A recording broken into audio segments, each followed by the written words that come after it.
Ayan po mga kabida, isang magandang oras po sa lahat at welcome po sa aking channel. Nako, hindi ho nagpaawat po, no? Mga kabida, ito hong si Undersecretary Claire Castro po, no? Ng Presidential Communications Office po, ano po, mga kabida. Dito ho sa tila pag-alala, ni Senator Amy Marcos po mga kabida sa kanyang kapatid, na si Pangulong Ferdinand Bongbong Marcos, ano po. Kung maalala po ninyo, nagsalita po ito hong si Senator Amy Marcos patungkol ho sa health condition po ng Pangulo mga kabida. Na tila hindi raw inasikaso po, pinabayaan lang daw mga kabida ng mga taong nakapaligid daw sa kanya diyan po sa Malacanang ang Pangulo mga kabida. Kaya yan, nagkasakit po sabi po ni Senator Amy Marcos.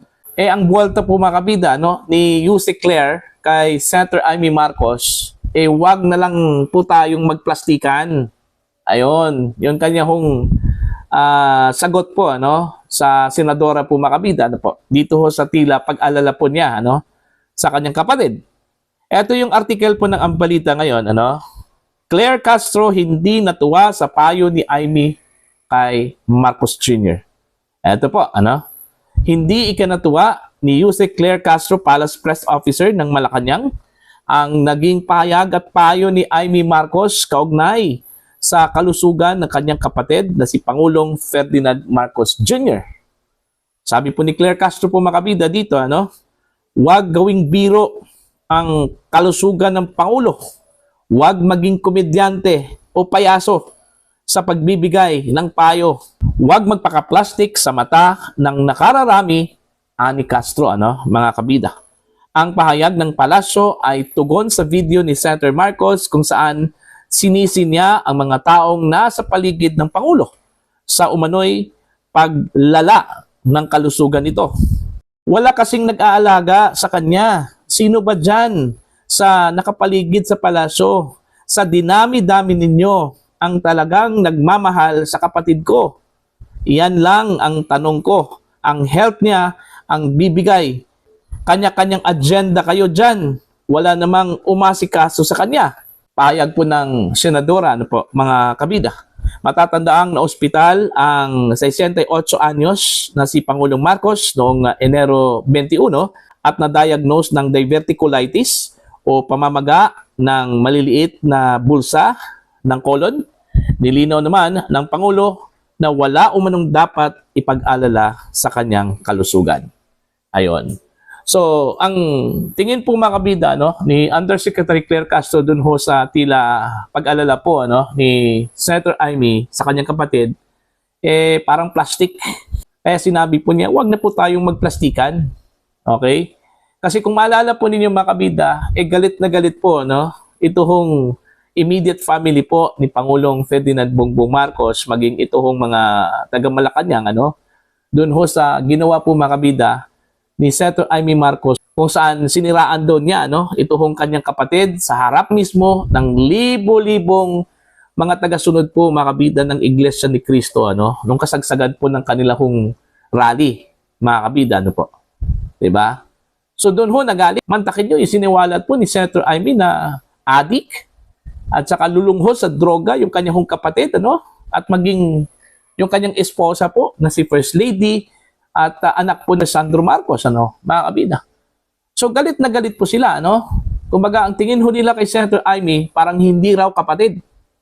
Kaya nung tila nag-alala ito sa kalusugan po ng Pangulo, ang tingin po mga kabida ni Yusek Castro po kay Senator Amy, plastic. Okay? Parang nag-alala. Okay? Pero sa katunayan, wala hong pakialam. Parang ganun yung kanya hong gustong tumbukin po, mga kabida. Okay? Pero hindi po natin dapat baliwalain po ito, mga kabida. Kasi kung tutuusin po, dapat po ipaalam po ng palasyo po ng Malacanang kung ano talaga ang totoong kondisyon po ng Pangulo, Kahit na sinabi po ng Pangulo na yung kanya hong nararamdaman ay hindi ho seryoso, mga kabida, Pero mas mainam na yung totoong kondisyon, yung diagnosis po sa sakit ng Pangulo ang dapat ipaalam po sa publiko. Okay? Kasi deserve naman po ng taong bayan po mga kabida na malalaman yung totoong kalusugan po ng Pangulong Ferdinand Bongbong Marcos. Okay? Hindi naman po pwedeng itago yun, mga kabida. Okay? Kasi po, dyan ho nakasalalay po, mga kabida, yung fitness. Okay? Yung kapasidad po ng Pangulo na magpaandar po ng kanyang gobyerno, ano po, mga kabida. Okay? Hindi po pwedeng, kahit na po seryoso na po yung sakit ng Pangulo, itago na lang po. Ano? Hindi yun pwede, mga kabida. Kaya dapat pong ipaalam kung ano ba talaga ang tunay na kalagayan sa kalusugan po ng Pangulo, ano? Mga kabida. Wala naman po akong nakita dun ho sa pag-alala po ni Senator Amy, ano? Kasi po, normal talaga yun bilang nakakatandang kapatid, ano? At alam naman po natin, mga kabida, na close yung dalawa nung una pa, no? Nung hindi pa po nagkaroon po ng lamat yung kanilang relasyon. Simula pa ng pagkabata po nila, mga kabida, hanggang lumaki. Halos magkasama na po yan. Okay? Kaya hindi ho natin pwedeng questionin yung pagmamahal po, mga kabida, ni Senator Amy Marcos sa kanyang kapatid. Okay? Kung sa tingin po ni Yusek Castro na nagplastikan po ito hong si Senator Amy, hindi naman po siguro, ano, mga kabida. Kahit papano, kapatid pa rin niya yon. Yung ang ibang mga magkakapatid po na matagal hong nag-aaway po, mga kabida, hindi na po nagkakaibuan, ano, hindi ho nawawala sa kanila yung pagmamahal po. Okay, sa kapatid. Kasi kadugo yan Hindi ho katulad yan sa kaibigan, ano. Pag kaibigan po, pag once ito po ay nawala, nagkaroon po ng lamat yung kanilang relasyon, may posibilidad talaga na hindi na talaga ito may babalik, ano? Pero pag once kadugo, always kadugo mo talaga yon. Okay? Kahit paulit-ulit pa, mga kabida, na nagkasala yung kadugo mo, yung kapatid mo, and since kapatid mo yon, mapapatawad mo pa rin yun. Kasi kapatid mo yun kadugo mo yun. Okay? So ako, para sa akin, wala akong question doon sa pag-alala po ni Senator Amy, mga kabida. Ito lang pong si Yusek Claire Castro po, ano, tingin po niya doon, plastic.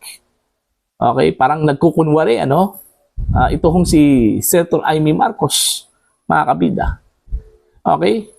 So, ang sa akin lang po, sana, gumaling na po ang Pangulo, kahit papaano po, kahit marami yung galit po sa kanya, mga kabida, pero hindi naman po pwedeng nanaisin po natin na mayroon pong mangyayari po, ano, sa Pangulo po, ano, mga kabida.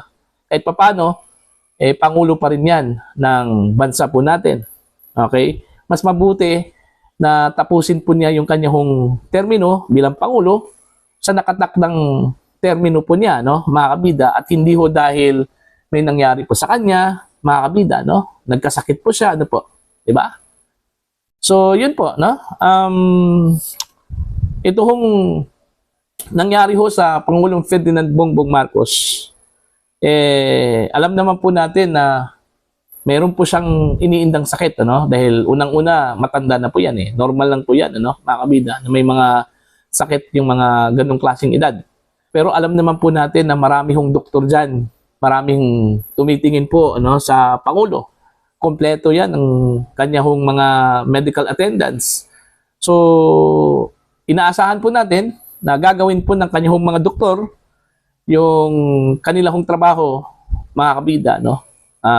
Na pangalagaan po ito hong kalusugan po ni Pangulong Ferdinand Bongbong Marcos, mga kabida. Okay? Para po sa inyo, ano po ang inyong opinion at pananaw? Please comment down. Sa mga hindi pa po subscribers sa aking channel, please subscribe. Just click the subscribe button, click the notification bell, click all para updated po kayo, mga kabida, sa aking mga uploads. Maraming salamat po sa inyong lahat.